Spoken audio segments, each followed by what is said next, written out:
Good evening, everybody, and thanks for joining us again for the latest live stream of Maine Voices Live Waterville. I'm Scott Monroe, the managing editor of the Kennebec Journal, Morning Sentinel, and CentralMaine.com. We're thrilled to have nearly 500 people who have registered for tonight's chat. A huge thanks, as always, to our presenting sponsor, which is Colby College. They've continued to support this programming during the pandemic. We wish the college well in the numerous initiatives it has underway that have been making headlines, including the recently announced Halloran Lab for Entrepreneurship, the Green Block and Studios project, and the under construction Paul J. Schoof Art Center, all of which are transforming downtown Waterville. Now onto our event. Our featured speaker tonight is Richard Russo, who is the author of 8 novels, most recently Chances Are, Everybody's Fool, and That Old Cape Magic, as well as 2 collections of stories and the memoir Elsewhere. This year also marked the 20th anniversary of his novel Empire Falls, which was published on May 8th, 2001. And in 2002, it won the Pulitzer Prize for fiction. Empire Falls, of course, was adapted into an HBO miniseries starring Paul Newman, Ed Harris, Philip Seymour Hoffman, and Helen Hunt. And the adaptation featured Waterville and Skowhegan locations in depicting the blue-collar town of the story's namesake. Rick has received numerous awards for his writing, including the Indian Champion Award in 2016 by the American Booksellers Association, and in 2017 he received France's Grand Prix American Literature Award. He lives in Portland. Interviewing Rick tonight will be Portland Press Herald staff writer Ray Ruthier. So please join me now in welcoming Rick and Ray to the virtual stage. Thank you, Scott.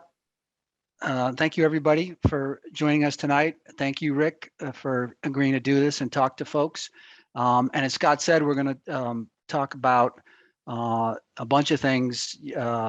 Rick's books, his most recent book, Chances Are, 2019, and it's the 20th anniversary of Empire Falls, and which is set in the book in sort of a gritty Maine mill town.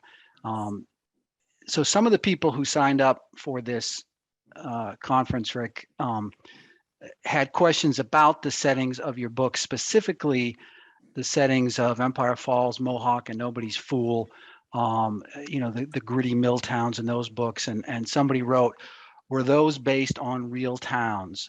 And if they were, what towns and how did you choose them?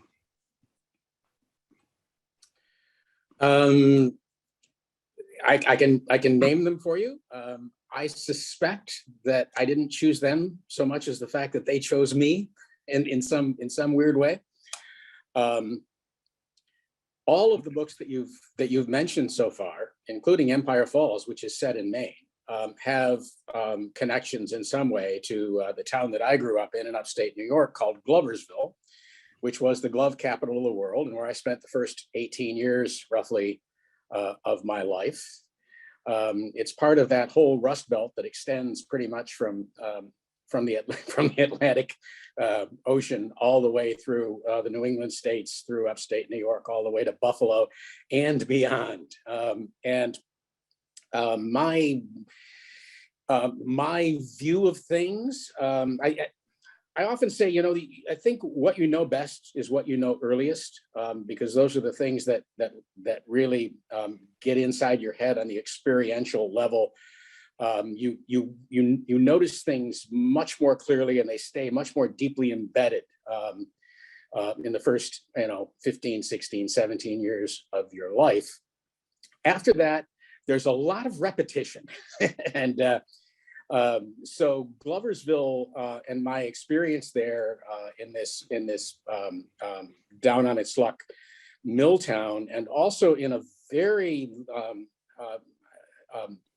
wonderful but not terribly prosperous lower middle class neighborhood in that town, have all of those experiences have imprinted themselves very, very deeply on my psyche and my memory. And so when I moved on to new places, that was Gloversville was basically the setting of my first 2 novels, Mohawk and The Risk Pool. And since then, I of course have been branching out because I've moved to new places.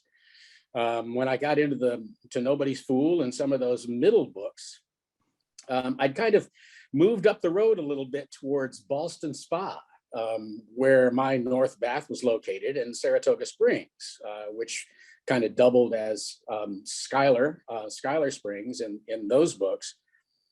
And of course, when I came to Maine, I was teaching at Colby College at the time, and looking out my front window, I was looking at the Hathaway shirt factory, and a lot of paper mills down the road. And I got a really firsthand look at a world that I already knew really, really well. And people said afterwards, hey, you hadn't been in Maine that long. How did you know Maine? And the answer to that is I didn't. I was basically drawing on my experiences of the moment, looking out the window, but it's not like I had a lot of life experience from living here. I think I set the novel in Maine as much as for any other reason is because I wanted Paul Newman's character, Max Roby. I wanted him to be near enough to the coast that he could paint rich people's windows shut, which I have him doing in the summer of every year. He leaves the family and goes to the coast and makes most of his money for the year doing exactly that, painting people's houses. And he's not particularly good at it. Well, he doesn't care enough, really. He's just as happy to paint those windows shut and let those rich people worry about it long after he's gone. So really, that's those. Waterville played certainly a role in the novel of Empire Falls, but I keep coming back home religiously in some ways, back to that first mill town of my boyhood that is still very much of my psyche. So Empire Falls, what was the specific sort of inspiration for that story? I mean, so that, like you said, the setting, you already knew sort of the setting of a factory town, but in terms of the story and this family that has run this mill in a town for a long time, and the other characters, where did that come from Gloversville too, or come from your time in Waterville, or something else? Well, I back up for just a second to say that Empire Falls has kind of the story takes place on two tracks, and the first track was very private, and the story is very private. That's the story that's basically about Miles Roby and his daughter Tick. And I will, when I think about Empire Falls, what I will always think of first and foremost is the fact that this book was written as a kind of exercise in dread, because both of my daughters, Emily and Kate, who are now amazingly around the 40-year mark, they are full-grown women now with adult lives of their own. But at the time, one was a freshman in high school, and I think the other was like a seventh grader. And they were wonderful kids, but they were at a point in their lives where I was beginning to realize that a year ago or 2 years ago, at the dinner table, they would tell Barbara and me everything that happened during their day. But suddenly, here they were, adolescents. And I realized that what we had hoped would happen to them, that is that they would mature into their own people, with their own lives, their own hearts and souls, and this was happening before our eyes. But even as those wonderful things were happening, I realized that, of course, now they had parts of their lives that were secret from Barbara and from me, and to me in particular, that was terrifying. To know that there were whole parts of their lives that were now secret, things that would be violations of their privacy for them to tell me. And of course, those realizations were happening at a time when we were hearing so many stories of school shootings. And I think especially the one in Paducah was very much on my mind. And I think I conflated those two things. The fact that my daughters were becoming young women and had lives of their own and private lives of their own, but that those private lives could be dangerous and that I probably wouldn't be able to do anything about it if something went wrong. And so I think I wrote Empire Falls in a way to write about the worst thing a father could possibly imagine. And maybe if I got it down in a book soon enough, maybe it wouldn't happen in real life. I was trying to fend off the worst fear I could imagine at that point in my life. And so in terms of the smaller story, the intimate story, that's where that came from. That was an exercise in parental dread. And that's how I think of it. That's how I continue to think of it. As to the larger story, the larger story of the Whitings and the Whiting Empire, that is a much more of a Maine story. And I don't, honestly, Ray, I don't remember exactly where it came from. I don't think I had a particular family in mind or anything like that, a family that owned my fictional town. But I did have a sense of what was going on in mill towns. And the thing that fascinated me the most was that at some point in Gloversville and all the other mill towns that I'd lived in and that I was now living in Maine, what was happening was fascinating, is that almost invariably in any given mill town, there would come a point at which the people who owned the mill used to be right there in the community with the people who worked in the mill, right? But then a very American thing would happen, which is that the Whitings, Charlie Whiting, at some point decides that it would be better to be on the other side of the river than right in the same place with all those people who worked in his mill, his factory, his store, whatever it is. That separation of money from where the money is generated from. You put a river between you, you put a few miles between you, and as that happens,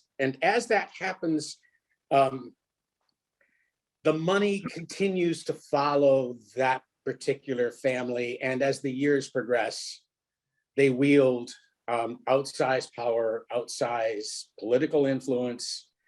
And they, of course, as Miles says at one point in the story, when he's talking to Tick about putting new pictures on the walls of the Empire Falls, he says, let's put pictures up about the people who actually made this town as opposed to the people who think they did.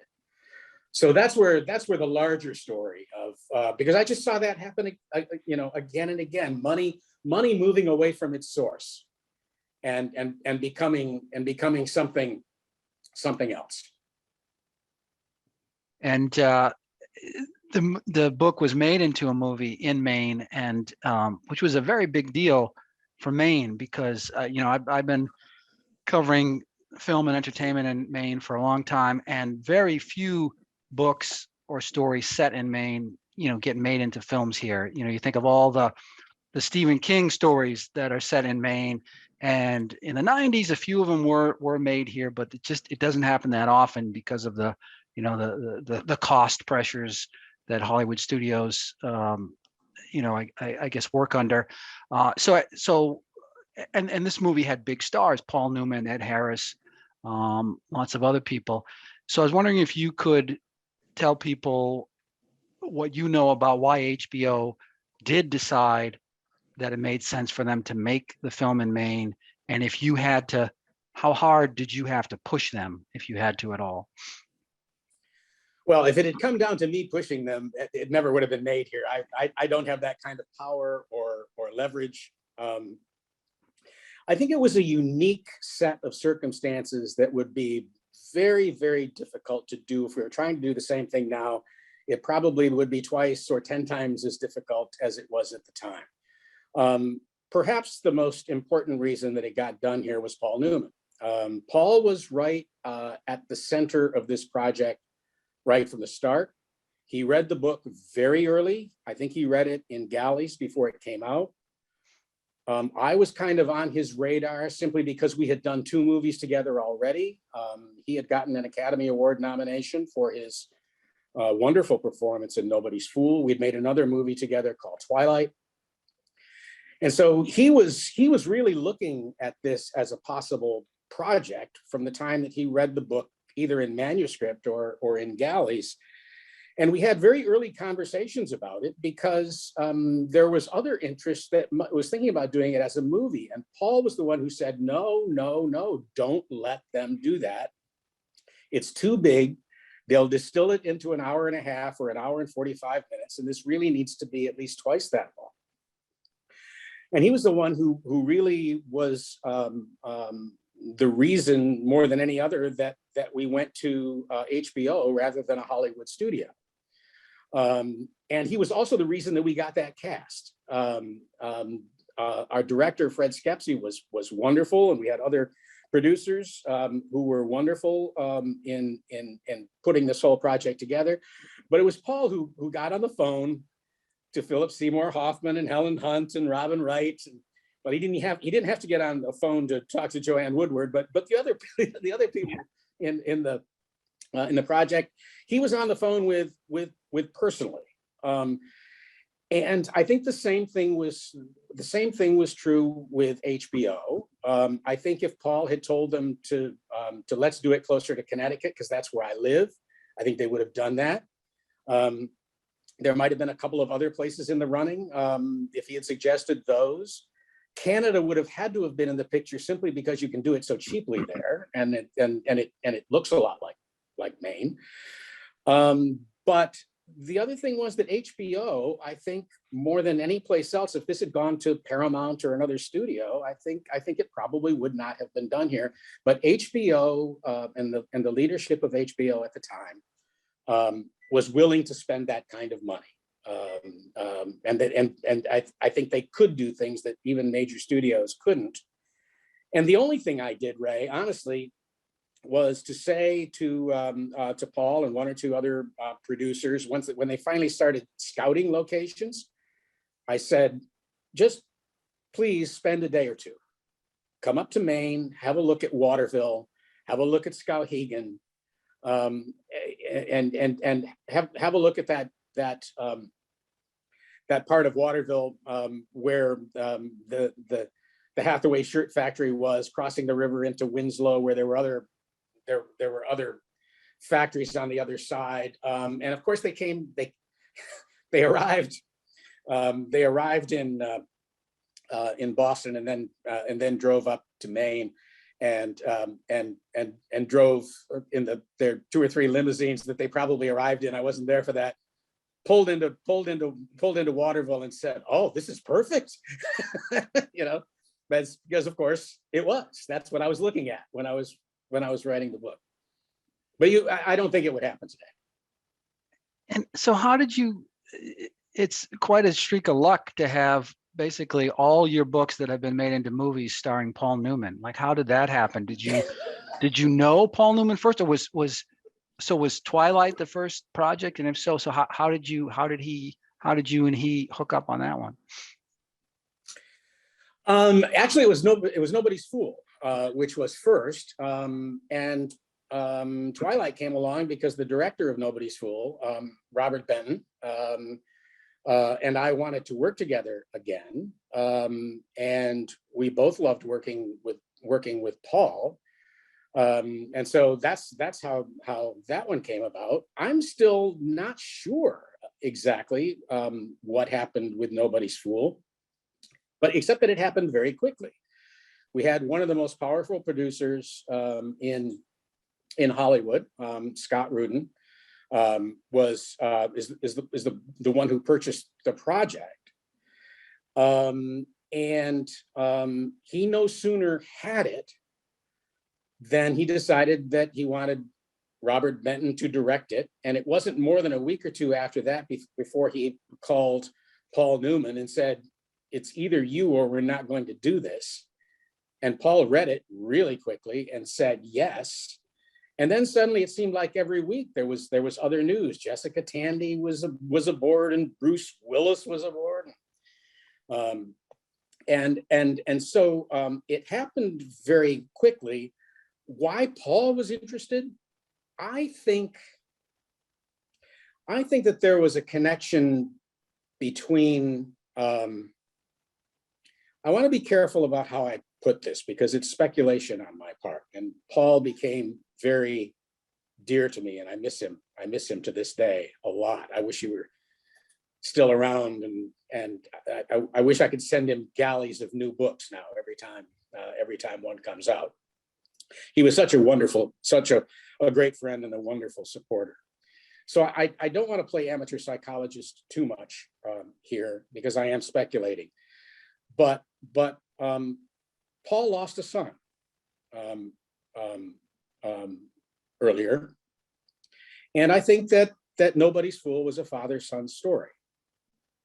And I think that something about the relationship between Sully and his son, who comes back home with his family and gives Sully a chance to be a father to his grandson in a way that he wasn't to his son. I think something about that story struck a very deep chord in Paul.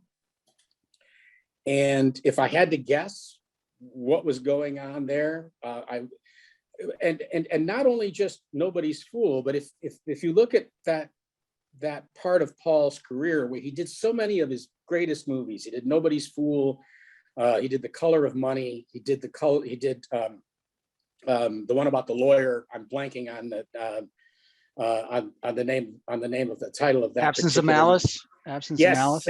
Absence of Malice, and also there was another one too where he played a lawyer. All those movies are variations on the same story of an older man getting a second chance in life.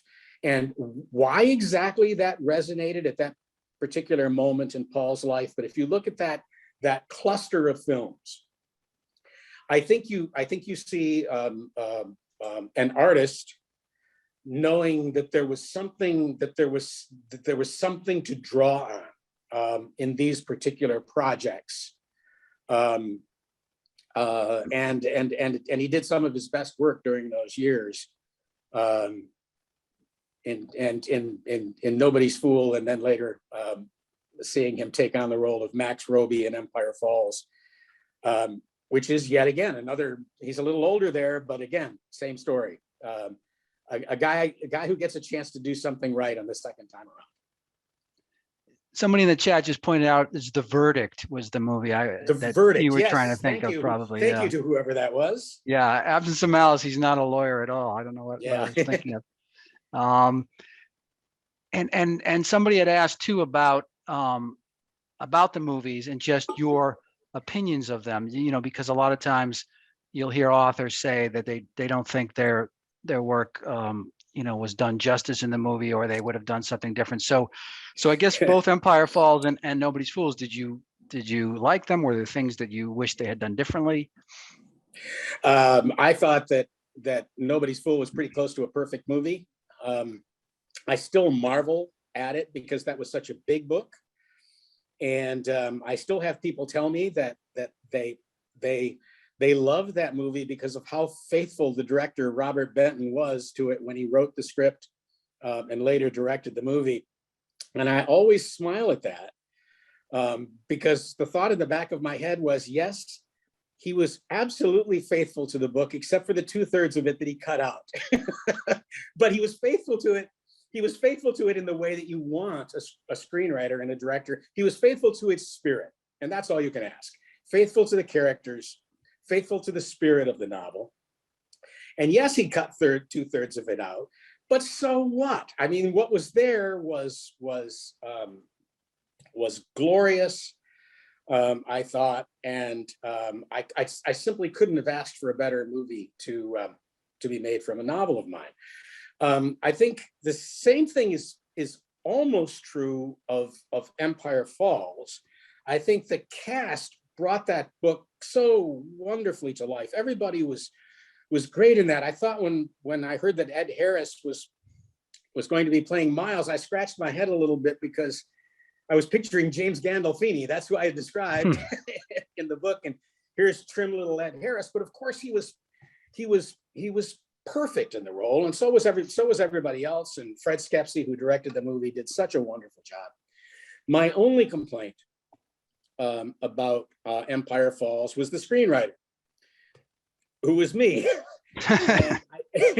And I think what happened, if I were, and I asked Paul, when he asked me to write the screenplay, I said, Paul, this book has worn me out. I can't remember a time. I can't remember my life before Empire Falls, and now you want me to write the screenplay. And he said, yes, it's got to be you, or it's not going to get done. So of course I said yes. But even after I wrote the script, I looked at it and I thought that I solved all the movie's problems, or the TV miniseries' problems. I basically did on screen what I did in the novel. And I think if they'd hired a fresh screenwriter, if they'd someone who had come to that material fresh, then there probably would have been a little freshness in the writing that I thought showed some weariness. And I think I did things in the script where things weren't going exactly the way I hoped they would. I think we put some of the solutions into the voiceover instead of into the actual scenes. But other than my participation in it, I thought it was wonderful, and it was a big hit for HBO. I still get like $75 a year from them in royalties. So it's a small annuity that turns up every year. Well, your most recent book, chances are, came out in 2019, and it's basically about three old friends in their mid 60s who were all in college together in the late 60s during Vietnam and the social unrest. And so, I mean, that's your era. I just wonder how much of that is sort of biographical, and is any one of those three characters like you or based on you? All three, actually. There's an awful lot, and chances are that I realized when I started writing about that I had been kind of emotionally sitting on for a long time. That book could have been probably written, 20 years earlier if it had occurred to me to do it, because it was all right there. Really, right from the opening, where these three friends are sitting around in the back room of a sorority house. They're hashers at a sorority house, and they're all crowded around a tiny black and white TV watching that first Vietnam draft lottery, watching their numbers get pulled and seeing their fates change right before their eyes. I didn't have to invent a thing in that except the location. It took place in Tucson, Arizona, where I was finishing up my undergraduate degree. I think I was a junior at the time, and I got a deferment later during my senior year in order to finish that degree. But my destiny was carved out for me, or at least part of it was carved out for me by that single. They looked like little plastic tubes that you would kind of break open, and a little number or something would fall out. But that all happened just as I reported it in that novel, including the sense that all of us had in that room. We entered that room as a group. We're all the same age, and we were all hashers in a sorority house, and we thought of ourselves as moving into a future that we would share. And of course, it turned out that within 45 minutes of that, all of that happening, we realized that we all had very different destinies, and that some of us were heading off to Southeast Asia for no damn good reason. And some of us were lucky, like me, and got to go on not only to finish my undergraduate degree, but was safe in graduate school here when so many of my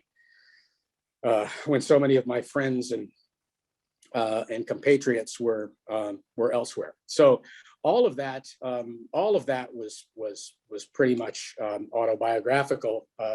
And as I say, I didn't have to invent much of anything. For the three characters, what I did was strange, I guess, now that I think about it, is that I took my own personality and kind of divided it into three parts, because we're all capable of that. I think we all have certain I don't know, habits, attributes, whatever. We're in some ways we're different people at different times. And Lincoln, the first of these three friends, I drew upon all those times in my life when I wanted either to be brave or to be foolhardy or to be daring, to take the wild chance, and realized that I simply couldn't, because, well, there were all kinds of reasons. Maybe by that time I was married, or had a child on the way, or I'd gotten to the point of my life where if I messed up, it wasn't going to affect just me. It was going to affect a lot of people, and I was going to be to blame. And so instead of taking the chance that I wanted to take, I might have quit teaching sooner than I did if I knew that I was going to have enough money to continue writing. But I played it safe because I just could not, with my wife and children and other responsibilities that I had. I just couldn't make that leap that I wanted to make. And Lincoln is that way. He's lived his entire life, and now later in life, kind of wondering what if. I mean, he's played it safe his entire life. And he's become a kind of safe guy. You know, he doesn't, even now that he doesn't take many chances. The middle friend, Teddy, was like me in another way. He's not a writer, but he wanted to be one early on. And he's had a teacher who's told him, don't write until you absolutely can't not write. And he has taken that writer's advice and become, instead of a writer, he's become an editor and a small book publisher. But he represents that quieter, more intellectual aspect of life that I have retreated into as both a teacher and a writer for the last three and a half, 4 decades. A person who lives largely in his head, as Teddy has done. And Teddy is a person who is fairly smart, I think, but his great strength, I think, is his intuition.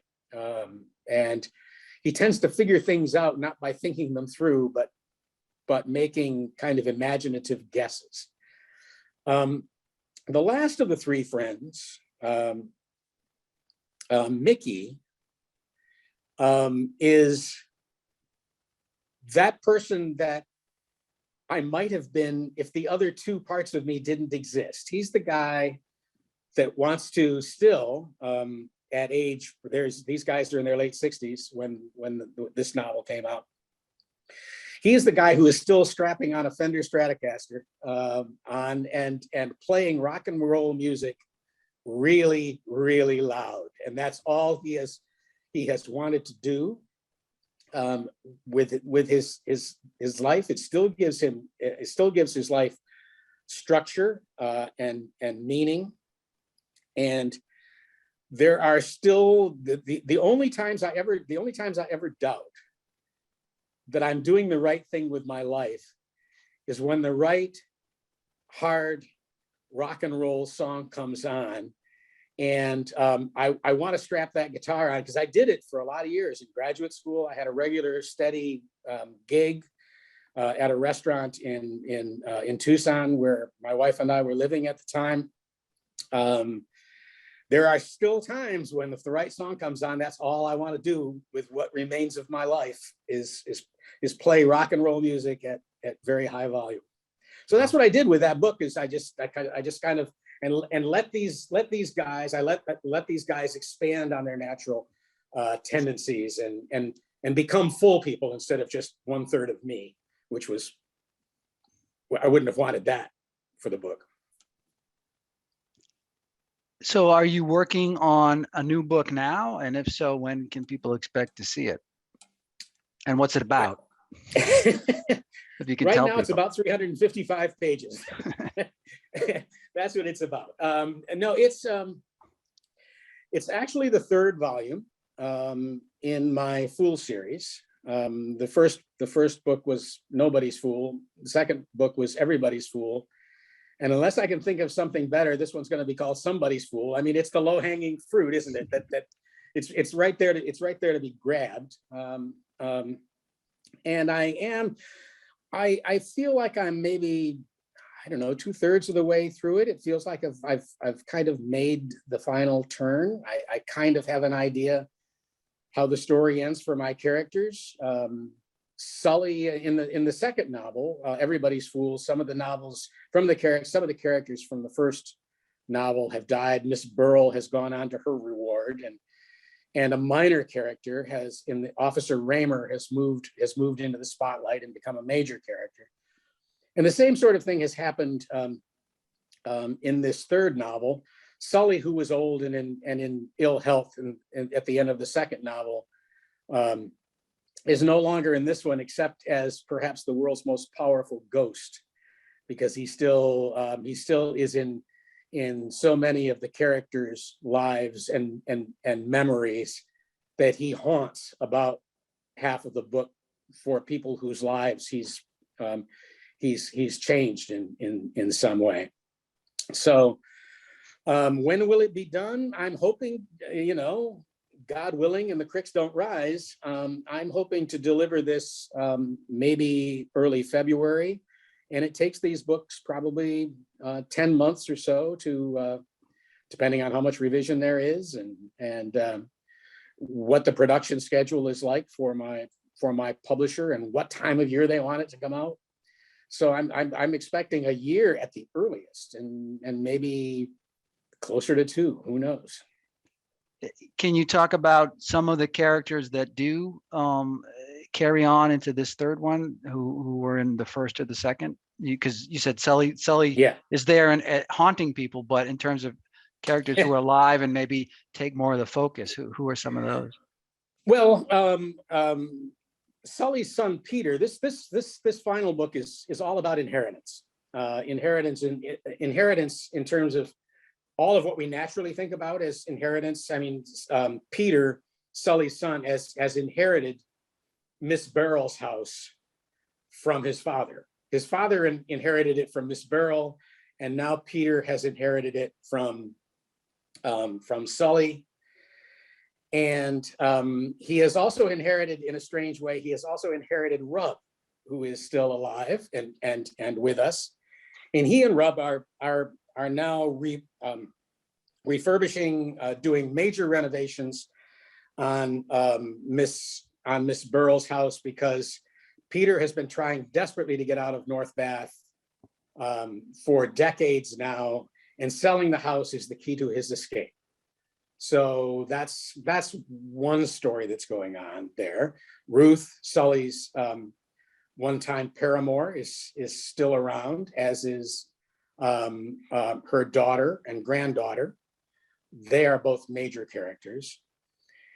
And Officer Raymer in the first novel, who became Chief of Police Raymer now in the third one, as the story begins, is closing the North Bath police station, because North Bath has been incorporated into Schuyler Springs, which means that he no longer has a job, because Charisse, who he was in love with in the second novel, has become the new chief of police in Schuyler Springs. And so they are still a couple, sort of. And Jerome, her brother, has returned to town. He's been gone for the last decade, but he's suddenly back. And someone, we don't know who, but as the story opens, someone during the course of the long winter has gotten into the old Sanssouci Hotel, which was important as a location in both of those first two novels, and committed suicide there. And so who was that? That's all I can tell you for now. That's probably too much. And somebody had asked earlier if Sully is based on anybody or inspired by anybody, because and since he plays such a big role, and it seems like all three of these books, was he inspired by anyone in particular? Well, I would just be telling them I'm a professional liar, Ray. but even I couldn't tell you with a straight face that Sully was anybody other than my old man. And I think the reason as for writing the first book and then the second book and then now the third book, even though Sully is present only as a ghost in the third book, the reason for writing all three of these novels is very simple. It just allowed me to have more time with my father. I never really got enough of him. My parents separated when I was little, and he was kind of around, but he was a ghost really almost then when I was a kid, because even though he lived in the same town, I almost never saw him. We only became known to each other when I was old enough to drink. And then I became of slightly more interest to him than I was as a kid. And during those years when I was off at college, I would come home and work road construction with him, and we became very close then. But then he developed lung cancer. He died before my first book was published, and never got to see really the life that I have been so blessed to live as a writer. He didn't get a chance to know anything really about any of that, although he knew I was writing. But having not seen much of him as a child, and then having kind of lost him earlier in life to ill health, I've just kind of always felt like I never got my fill of it. And so writing these books has just been a chance for me to spend more time in his company, and to realize in writing them that I knew an awful lot more about him than I thought I did. There's an awful lot of this, it is invented, but it's not invented out of whole cloth. I mean, I do have very, very vivid memories of this man, the life he lived, his life as a storyteller. He was an extraordinarily gifted bullshitter. And you know, that was one of his many genetic gifts to me. And I have found that in the writing of these three books, it's just done a very, very simple, very easy, but also very profound thing. It's just allowed me to spend time in the company of somebody that I got kind of cheated out of in some way. Well, Rick, we have a few questions in the Q&A and the chat, and I would encourage people, if they have questions, to put them in the Q&A at the bottom of the screen. And why don't we get to a few of those now? And this one says that I recall that in at least two of your novels, characters have the habit of pulling on their earlobes. What is the origin of that particular characteristic, if there is one? Yeah, and it's in the third one too. First of all, before answering this question and the other questions, I want to take a moment to thank everyone who's been part of this Zoom event tonight. It's been a kick for me. I hope you've all enjoyed it. I know that there are pretty close to 500 of you out there, which is humbling indeed. And Ray, thank you so much for being part of this, being willing to be the questioner here. I don't know about you, but for me, being the person sitting in my chair tonight, I just did one of these a couple of nights ago with Amor Towles, a novelist that I love, about his new novel that just came out. And for me, the much more difficult chair to sit in is the one that you're sitting in tonight, having to ask the questions and all of that. So thank you, Ray, so much for doing that, and thank all of you for gracing me with your presence tonight. I really appreciate it. The earlobe tugging thing. All I can say is I saw, and I can't remember who it was. And if I did remember, I probably wouldn't tell you because I wouldn't want to embarrass that child. But I saw a child doing that with her mother's ear. It might have been in church. I honestly can't remember, but there are certain physical gestures. The stories we tell, we like to say that they're about ideas. I remember just a moment ago, I said to you that this new Fool novel is about inheritance. Yes, it is. And inheritance is an idea that controls what gets in and what gets left out of this novel. But in a much more fundamental level, you don't ever get to discover what a novel is about except through the door of physical reality.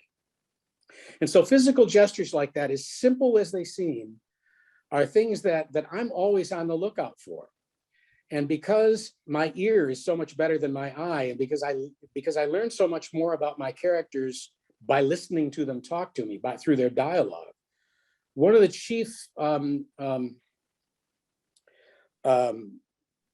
problems that I always have in a book is to stop just taking dictation about what my characters are saying to me and pay attention to the physical world, the world of gesture, the world of physicality, and pay special attention to that, and make sure that my readers, they don't have to see everything.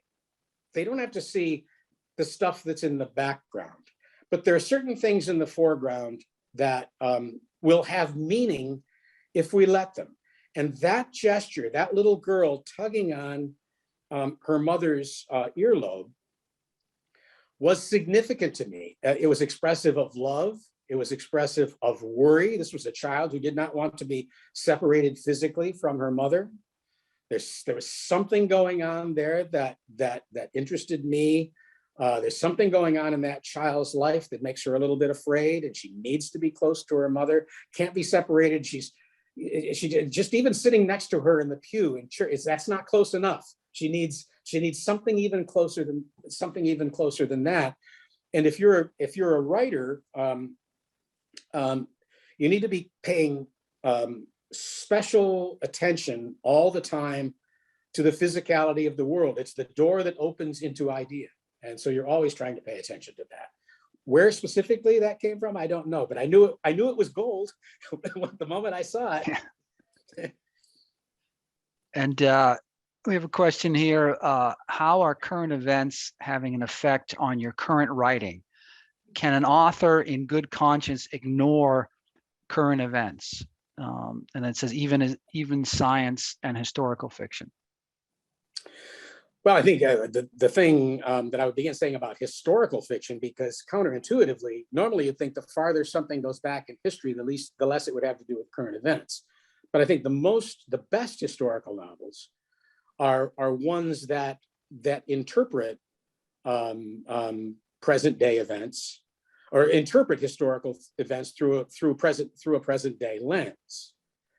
And the best example that I can think of that I read during this pandemic year is Maggie O'Farrell's novel Hamnet, which takes place in Elizabethan England, and Hamnet is Hamlet of William Shakespeare's play, and it takes place during a plague year. Those are not coincidental facts. I think of that particular novel, and it's the fact that we're seeing Elizabethan England through the eyes of a middle-aged Irish writer is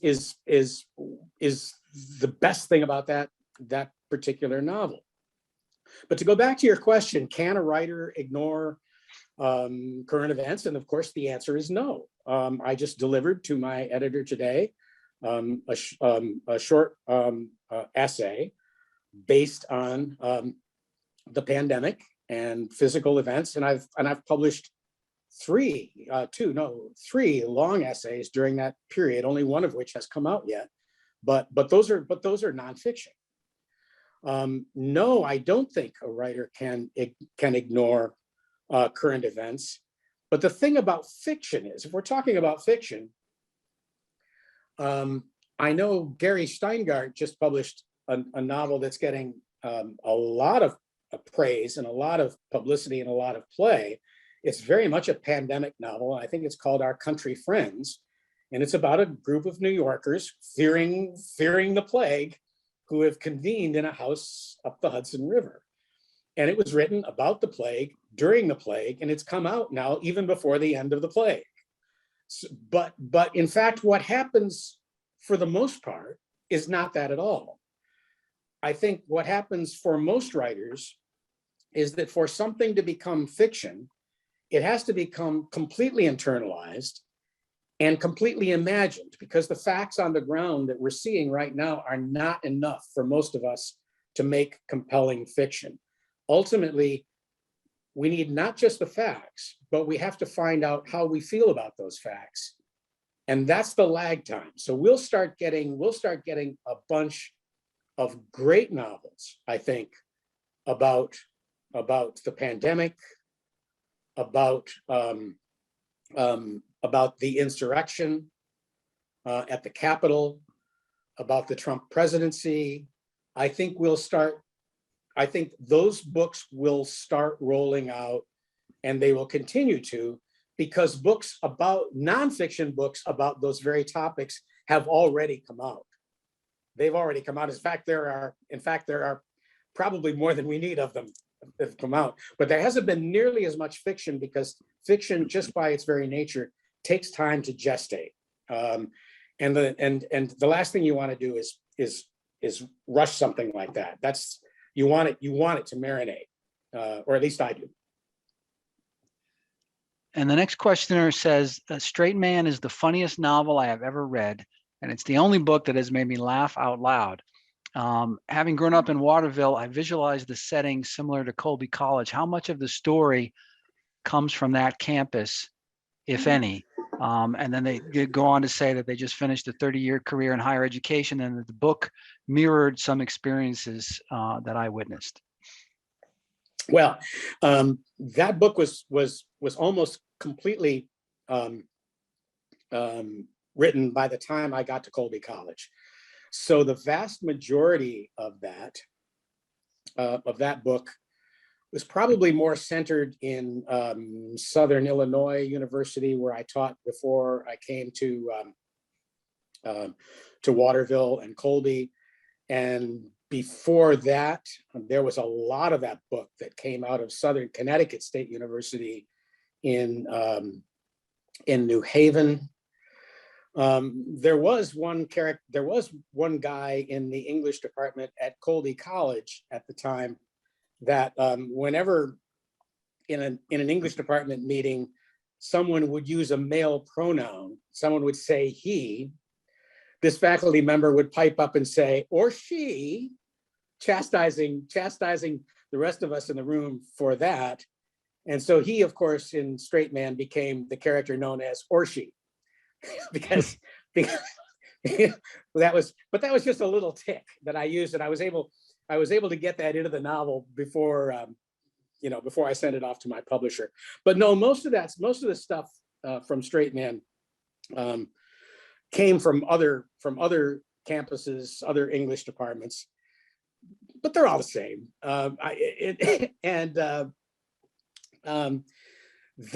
That project right now is being developed as a TV series, actually, by a wonderful producer, Mark Johnson, who does Better Call Saul, and before that, Breaking Bad.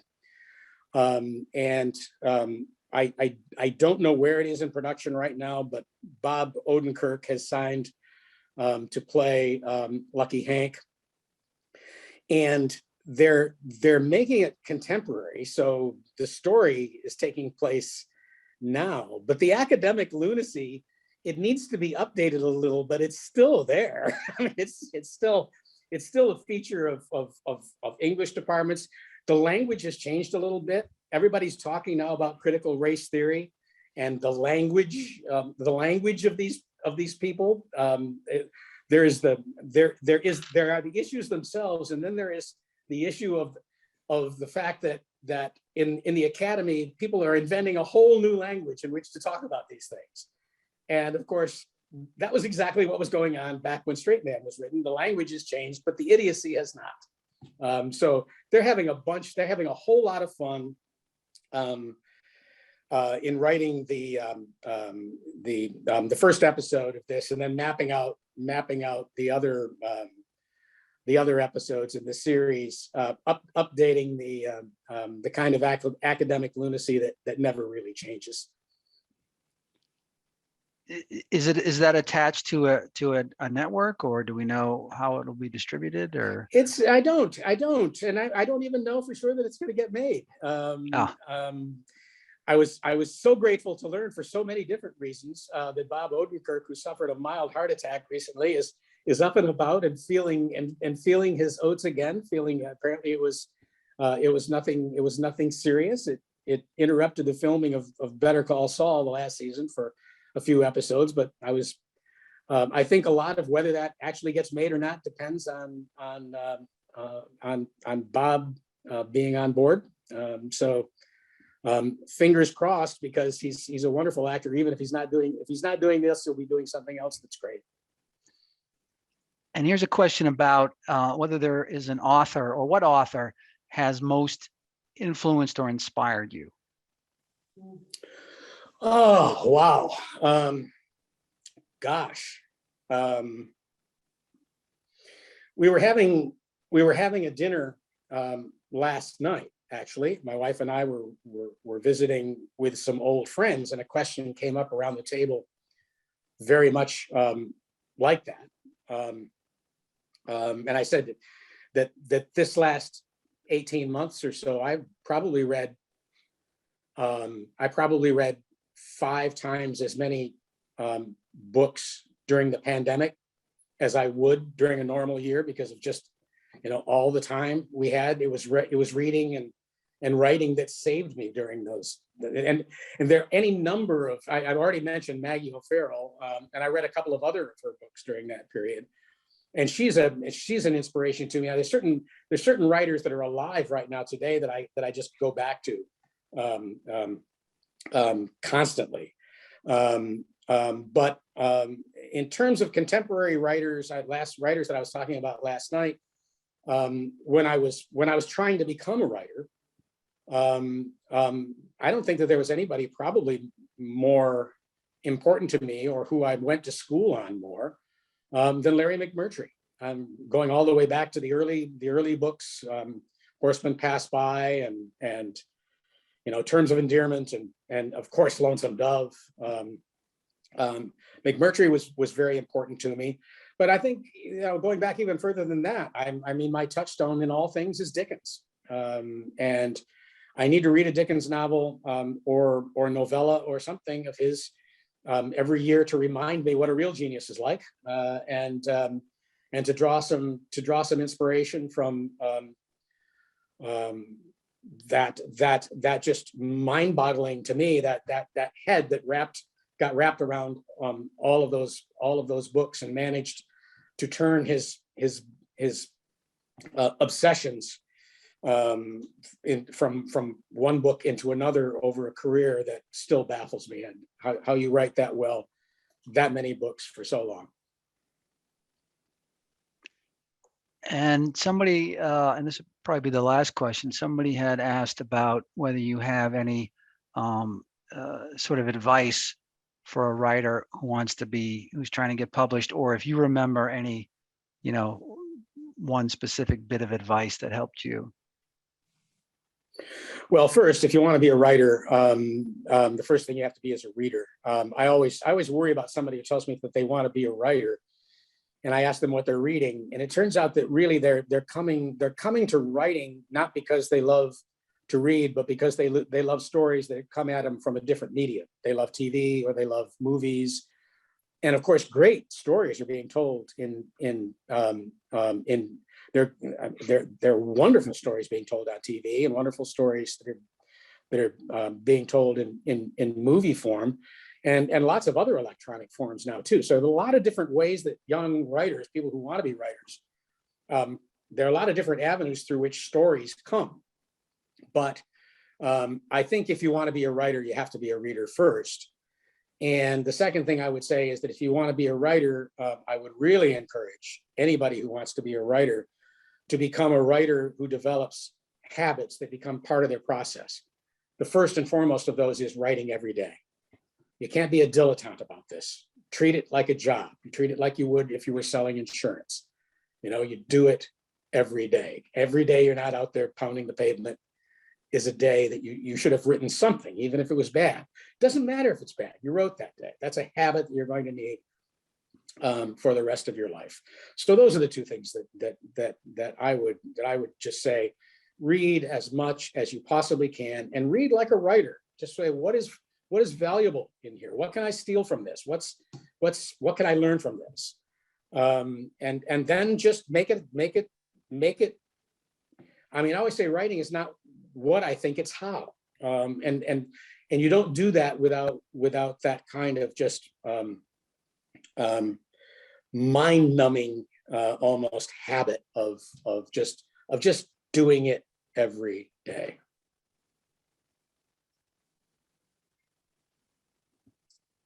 Well, Rick, thank you very much. I want to thank Richard Russo so much for joining us. I want to thank everybody who participated by watching this tonight. And again, Rick, thanks so much for doing this. I really appreciate it. And I hope everybody had fun.